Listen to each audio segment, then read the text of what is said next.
Bonjour à tous, c'est Emmanuel, j'espère que vous allez bien. Poursuivons donc notre lancée sur ce petit récap de l'année 2025 qui est en train de nous dire au revoir. Installez-vous confortablement comme d'habitude avec de quoi noter un petit verre d'eau. Alors sachez que ce que nous allons faire est la suite de ce que nous avons déjà commencé. N'hésitez pas, si vous me prenez en cours, à regarder ce qui a déjà été fait.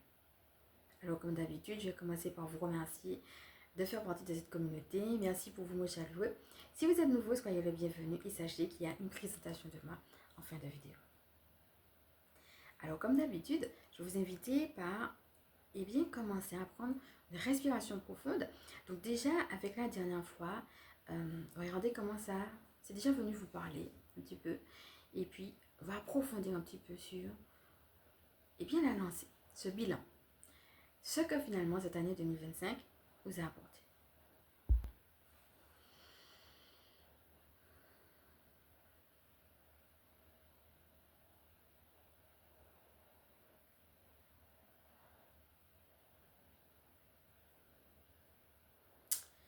Alors revenez tranquillement à vous et comme d'habitude, je vais vous dire un petit peu ce que je captais pendant que j'étais dans ce temps de silence avec vous.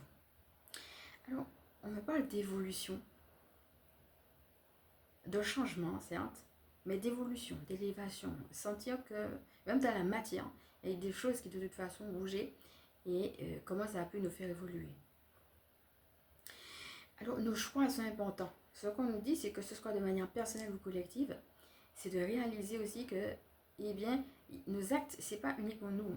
Ils ont une portée dans nos vies et ils ont une portée, c'est-à-dire une conséquence de point de vue collectif. Ça a été l'occasion pour cette année 2025 d'aller revisiter ça et de réaliser qu'on était amené à faire des choix en conscience.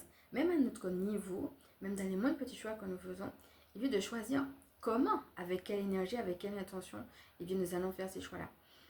Ça a été l'occasion de réaliser peut-être l'importance, peut-être même revisiter certains choix, poser d'autres en conscience, et réaliser comment nos choix peuvent embellir davantage notre vie, mais comment aussi ça peut participer à d'autres. Il y avait vraiment, à travers des choix concrets, peut-être même anodins, des fois, j'entends vraiment des choix quotidiens, une réalité de dire, mais quelque part, consciemment ou inconsciemment, par mes choix et par ma vie, par mon positionnement, j'œuvre à un niveau plus grand. C'est quelque chose qui est beaucoup revenu dans les guidances, le fait qu'on est porté par quelque chose de plus grand. Et j'entends aussi de plus beau. Peut-être cette année, vous avez eu des moments d'émerveillement particuliers. N'hésitez pas à déceler lesquels, à féliciter aussi cette année. Mais j'entends qu'il y a aussi de grands changements, mais aussi qu'il y a de grands changements qui arrivent et qui se préparent. Et toute cette année et toutes ces révélations, tout ce qui a été vécu là, c'est aussi là pour préparer ces changements. C'est comme si c'était des changements qu'on est en train d'amorcer là. Donc, on nous a préparé à cela. C'est aussi une année qui nous invitait à prendre des pauses, comme si on avait eu comme des parenthèses, des moments, comme des plages de silence, des plages de recul, des plages pour se retrouver, voilà. Ça a été aussi important, peut-être, cette prise de recul pendant cette année. Peut-être l'occasion de visiter certaines façons de penser, de voir que je peux penser différemment, je peux voir et même vivre cette situation différemment. Alors chaque fois, je rappelle que ce que je vous dis, c'est intemporel et général. Regardez aussi si ça vient vous rejoindre. Vous êtes amené à n'apprendre que ce qui résonne en vous. Et bien sûr, c'est valable à partir du moment où vous l'écoutez. Donc on va continuer sur ce qu'on disait autour de l'année 2025. Donc la dernière fois, on avait dit que c'était une année de reconnexion à son âme. Donc j'ai noté aussi la reconnaissance de qui je suis, mais aussi de qui peut m'aider à le vivre au mieux. Retrouver la notion de contrat d'âme. Voilà, c'est un petit peu ce que j'ai reçu là-haut. C'est une année de ménage, de structure, d'apprentissage et d'ancrage.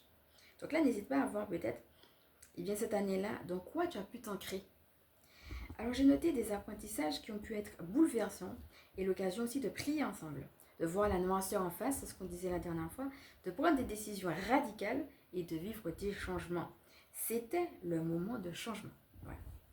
Donc quel changement avez-vous pu avoir mis en place ou bien vu voir se mettre en place aussi cette année? J'ai noté aussi que c'était une année de prospérité et d'équilibre en même temps, qui nous demandait justement de faire des vœux. Une année où il y avait un appel à être ensemble dans la spiritualité, mais aussi une année qui a montré les manigances et les mascarades à certains égards et qui a pu nous challenger. Et non seulement de point de vue personnel, mais aussi de point de vue matériel et financier. Alors là, moi j'ai noté où est-ce que tu as pu avoir vécu, ou bien où est-ce que tu peux vivre, même en ce moment, une certaine prospérité. As-tu pu mettre de l'équilibre dans ta vie? Qui a pu t'aider à le faire? Et enfin, as-tu des challenges matériels ou financiers? Lesquels? Et comment t'en es-tu sorti? Ou alors comment es-tu en train de t'en sortir? Voilà mon ami, je ne serai pas plus longue aujourd'hui. Donc voilà, regarde un petit peu comment ces questions peuvent bien te parler et puis t'aider à approfondir ce petit moment de récap. Donc voilà, on commence par un petit moment de récap avant de rentrer aussi dans ce que j'ai pu avoir reçu sur l'année 2026. Donc respire avec tout cela et puis reviens à toi tranquillement et on va passer à ma présentation. Je suis Emmanuel, je suis chamane. Mon mission de vie consiste à permettre aux synergies sacrées de s'intégrer dans nos vies humaines.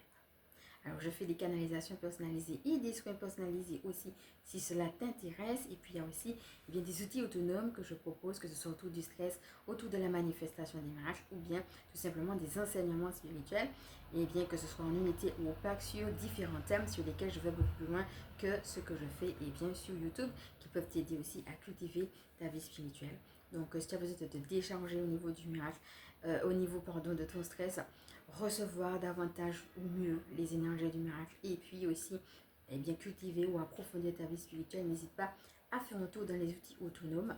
Maintenant, ce qui concerne les canalisations, c'est plutôt ton positionnement. Donc voilà, où est-ce que j'en suis dans ma vie, quel est le prochain pas, etc. Ça, c'est plutôt si tu te sens dans le noir ou bien que tu as besoin d'un éclairage sur un point en particulier. Voilà, donc n'hésite pas, donc ça c'est la canalisation. Et puis le soin, c'est quand tu sais déjà, mais que tu as besoin d'être boosté par rapport à ce que tu es en train de vivre en ce moment. Donc voilà, ça c'est plus le soin personnalisé. Donc n'hésite pas, avec moi tout se passe par email et puis je détaille ça sur la fiche de présentation. Donc n'hésite pas à regarder, faire un tour et puis faire justement ton choix en conscience en fonction de ce qui t'appelle si jamais cela t'intéresse. Donc voilà, si jamais cela t'intéresse, je te retrouve sur ta boîte mail. En tout cas, je te remercie d'avoir suivi cette vidéo qui est maintenant terminée. Et comme d'habitude, avant de nous quitter, je vais t'inviter à liker si tu penses que ça peut aider d'autres, à partager, à t'abonner. Je te fais de gros bisous et je te dis à bientôt. Love.